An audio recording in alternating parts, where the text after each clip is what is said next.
రాష్ట్రంలో తెలుగుదేశం పార్టీ అధికారంలోకి రావడం ఖాయమని కర్నూలు పార్లమెంటు టీడీపీ అభ్యర్థి బస్తిపాటి నాగరాజు అన్నారు. కర్నూలు పార్లమెంటు టీడీపీ అభ్యర్థిగా రెండో దఫా నామినేషన్ దాఖలు చేశారు. కలెక్టరేట్లోని జిల్లా ఎన్నికల అధికారి, జిల్లా కలెక్టర్ సృజనకు 2-3 సెట్ల నామినేషన్ పత్రాలను సమర్పించారు. ఈ సందర్భంగా నాగరాజు మాట్లాడుతూ కర్నూలు జిల్లాలో ఎప్పుడూ లేని విధంగా ఈసారి పార్లమెంటు స్థానంతో పాటు 7 అసెంబ్లీ స్థానాలను భారీ మెజార్టీతో గెలవబోతున్నామని తెలిపారు. రాక్షస పాలన సాగిస్తున్న జగన్ కు మరో అవకాశం ఇస్తే రాష్ట్రాన్ని రావణ కాష్టంగా చేస్తాడని ఆరోపించారు. జగన్ ప్రభుత్వాన్ని గద్దె దింపాల్సిన అవసరం ఎంతైనా ఉందని, ప్రతిసారి 130 సార్లు బటన్ నొక్కారు అని చెబుతున్న జగన్ కు ఎన్నికల్లో అందరూ కూడా ఒక్కసారి సైకిల్ బటన్ పై నొక్కి జగన్ ని ఇంటికి పంపాలన్నారు.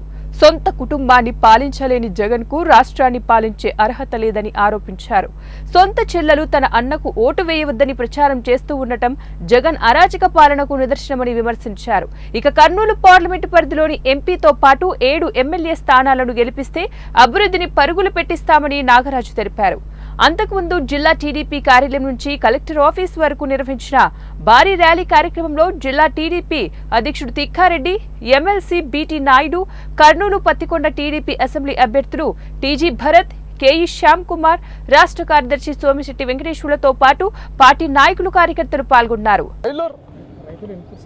రైతుల విషయంలో అన్ని విషయాల్లో అన్ని రంగాల్లో ఫెయిల్యూర్ అయినా ఒక వ్యవస్థ కాదు, సర్వం వ్యవస్థలన్నింటినీ నాశనం చేసినటువంటి వ్యక్తి అయినా దయచేసి ఆయన పరిపాలనకు అర్హుడు కాదు. ప్రజలారా మీరు విఘ్నులై నేను మీకు 2 చేతులెత్తి మీకు పాదాభి ఉందని చెప్తున్నా. ఈ జిల్లాను ఒక్కసారి తెలుగుదేశం పార్టీకి మీరు అప్పచెప్పండి. ఈ జిల్లా స్థితిగతులు ఎట్లుంటాయో ఒకసారి చూడండి. మరో కోస్తాతో మరో కోనసీమతో పోటీ పడే విధంగా ఈ వలసలు 2,50,000 జనాభా ప్రతి సంవత్సరం మన కర్నూలు జిల్లా నుంచి, కర్నూలు పార్లమెంట్ నుంచి పోతూ ఉన్నారు. ఒక్కసారి మీరంతా మనం ఏదో టౌన్లో ఉన్నామని ఆలోచించద్దండి. అట్లా 2,50,000 మంది వలస వెళ్ళిపోతున్నారు. వలసలాగంటే మనకు సాగునీరు మస్ట్ అండ్ షుడ్ రావాలా, ప్రతి ఇంటికి కుళాయి నీరు రావాలా.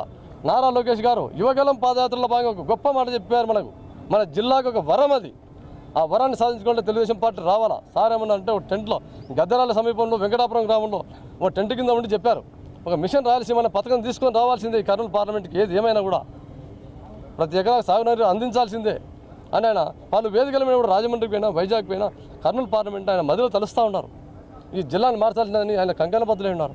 కాబట్టి ఒక్కసారి మనం గంపగుద్దగా 7 అసెంబ్లీలను, ఒక లోక్సభ స్థానాన్ని భారీ మెజార్టీతో మనం అంతా ఇచ్చామంటే మన జిల్లా స్వరూపం మరో కోస్తాతో, కోనసీమతో పోటీ పడుతుందని చెప్పేసి నేను ఈ సభాముఖంగా తెలియజేస్తూ, దయచేసి మీరంతా విఘ్నులై ప్రతి ఒక్కరూ తెలుగుదేశం పార్టీకి అసెంబ్లీ అభ్యర్థులకైతేనేమి, లోక్సభకు ఆయన నాకు ఓటు వేయించి అత్యధిక మెజార్టీతో గెలిపించాలని కోరుకుంటూ మీ అందరికీ నా శిరస్సు వంచి నమస్కరిస్తున్నాను. ఎలక్ట్రానిక్ మిత్రులందరికీ తెలుగుదేశం పార్టీ తరఫున మా యొక్క నమస్కారాలు.